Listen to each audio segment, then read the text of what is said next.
যে Europe America পারমাণবিক bomb তৈরি করতে পারে, তারা একটা প্যান্ট তৈরি করতে পারে না? তাহলে সেই প্যান্ট আপনার থেকে নেওয়ার কি প্রয়োজন? আর সেই প্যান্টকে বলতেছেন আপনি উন্নতি। কথা মনে হয় বুঝাতে পারিনি। এরকম যদি সারা বাংলাদেশ গার্মেন্টস দিয়ে ভর্তি হয়ে যায়, তবু এটা উন্নতি নয়।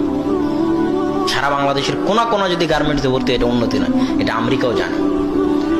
পদ্মা সেতু দিয়ে যদি সারা বাংলাদেশের সব নদীর উপর পদ্মা সেতু হয়, তাহলে এই যে অবকাঠামোগত উন্নতি, অবকাঠামোটা বাংলা শব্দ, যেটার অর্থ হচ্ছে বিল্ডিংগত উন্নতি। মানে এই যে রাস্তাঘাট পিচ দিয়ে তৈরি হচ্ছে, রাস্তাঘাট বড় হচ্ছে, 4 লেন হচ্ছে, বিল্ডিং তৈরি হচ্ছে, বাড়িঘর তৈরি হচ্ছে, ব্রিজ হচ্ছে, কালভার্ট হচ্ছে, এটা অবকাঠামোগত উন্নতি। অবকাঠামোগত উন্নতি হচ্ছে ঠুনকো, যার কোনো মূল্য নাই। আপনি পদ্মা সেতুতে যান, দেখবেন যে ইঞ্জিনিয়ার গুলো কাজ করতেছে, ওগুলো কোরিয়া থেকে আসা ইঞ্জিনিয়ার।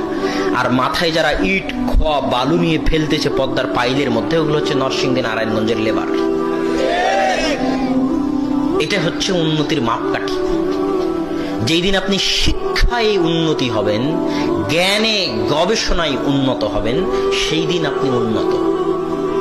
গার্মেন্টস যদি কালকে চীন আফ্রিকার অঞ্চলে চেষ্টা করতেছে, চীন একটা বাফার জন্য একটা হাব তৈরি করার আফ্রিকান অঞ্চলে, যেখানে বাংলাদেশের চাইতে কম খরচে। বাংলাদেশে কেন গার্মেন্টস চলে জানেন?